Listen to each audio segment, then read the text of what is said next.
এই যে এই শেষ জামানায় এই যুগে ফিতনা থেকে বাঁচা চারটাখানি কথা না। আর এই ফিতনা থেকে বাঁচতে না পারলে জান্নাতে যাওয়া যাবে না। আর এই ফিতনাগুলো শুধু রাষ্ট্রে আর বিশ্বেই নাই, আমাদের রিজিকেও ঢুকে গেছে, পরিবারেও ঢুকে গেছে, সমাজেও ঢুকে গেছে, ধর্মেও ঢুকে গেছে। আমি সরাসরি কথা বলছি একদম।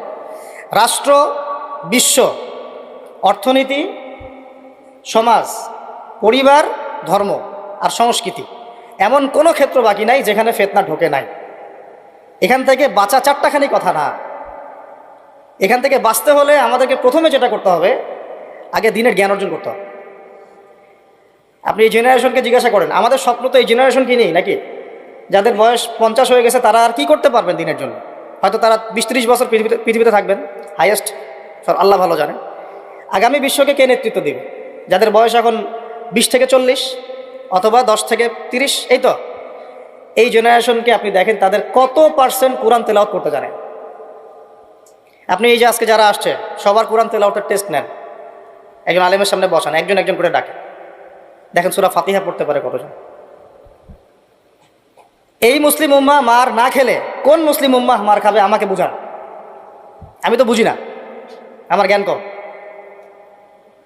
এই মুসলিম উম্মাহ যদি মার না খায় কোন মুসলিম উম্মাহ মার খাবে? আজকে যারা আসছে এখানে বা এর পরেও আসবে জুমার দিনে, আপনি এদেরকে 5 ওয়াক্ত নামাজে পাবেন। তাহলে যারা 5 ওয়াক্ত নামাজ পড়তেছে না, জুমার নামাজটাকেই দিন মনে করে, তাহলে এই মুসলিম মার না খেলে কে মার খাবে? আমাকে বুঝান, আমি বুঝি না, কিছু বিষয় আমি বুঝি না।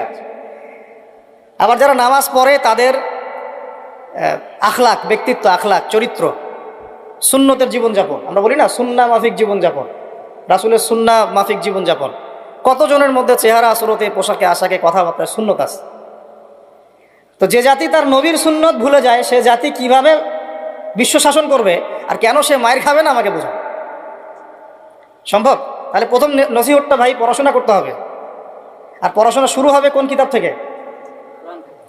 তাড়াতাড়ি কোরআন পড়া শুরু করেন, হাতে সময় কম, তাড়াতাড়ি শুরু করেন।